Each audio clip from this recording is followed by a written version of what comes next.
Okay, there are a lot of different heat problems, and some of them just come down to knowing how to do your stoichiometry. And here's one I pulled off of sort of an ancient AP chemistry exam, and it may come up again.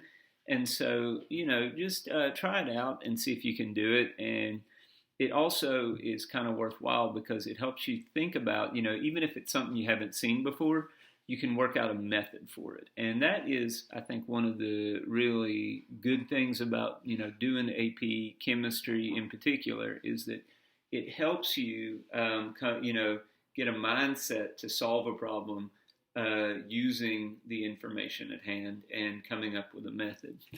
So this is not one we're going to talk about, directly in class really, but they give you a calorimeter constant and they give you the enthalpy of combustion of benzene. Okay, so what mass of benzene must be burned in a bomb calorimeter to raise its temperature by 15 degrees Celsius?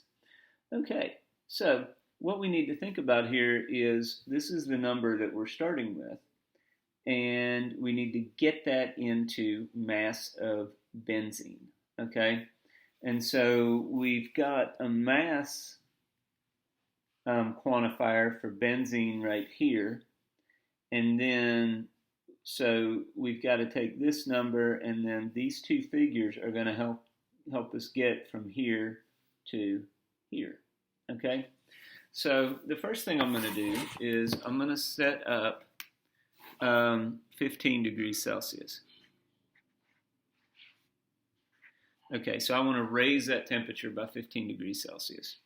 And so the calorimeter constant says that for every degree I raise the calorimeter, the system of the calorimeter, I need 1.259 kilojoules of energy.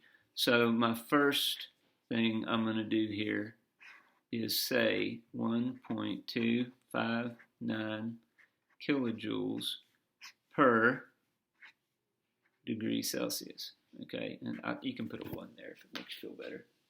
So right like that. And so I'm going to use my calculator this time because if you watched the last video, you realize that I tried to add on paper and really screwed that one up. So 15 times 1.259, and so that is 18.885, okay? And I'm not going to cut anything for sig figs or anything like that. I'm just going to do that right at the end of my problem here. And so basically I need 18.85 kilojoules of energy. Now, I'm so close here, and whereas this might have seemed confusing, or maybe it wasn't to you, maybe you looked at this problem and just did it right off, which is good on you. But see here, I know that the combustion of every gram of benzene produces 41.9 kilojoules. Okay, so it produces. So it's negative because it's an exothermic thing. You burn benzene, it's like, burning gasoline or anything like that. It's going to produce heat. And so I'm going to take my 18.885 kilojoules, and then I know that every 1 gram of C6H6, that's benzene, will produce 41.9 kilojoules. Now notice I took the negative off of it because it's just an amount. And if you tried to put a negative there, you'd get negative grams. And that doesn't mean anything to me. And so just remember that, kind of use your common sense with this. And here you have the enthalpy of combustion, but again, just take the negative off of it. Okay, and so, close my marker. I don't want to mark on my clothing or anything. 18.885 divided by 41.9.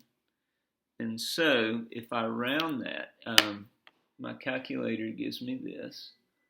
But now I'm ready to cut it. And so the temperature only has 2 sig figs. So I'm just going to keep my answer at 2 sig figs.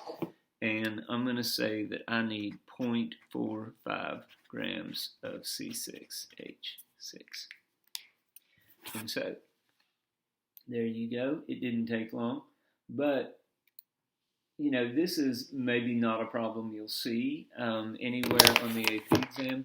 But rather, just remember, if you see something on a test or an MCQ or something, and you think, man, I don't know how to do that, realize that it's probably not, well, it's definitely not like magic or anything. You can do it. And they've given you the steps you need. And so just sort of plan that out. And hopefully you've been working on that too.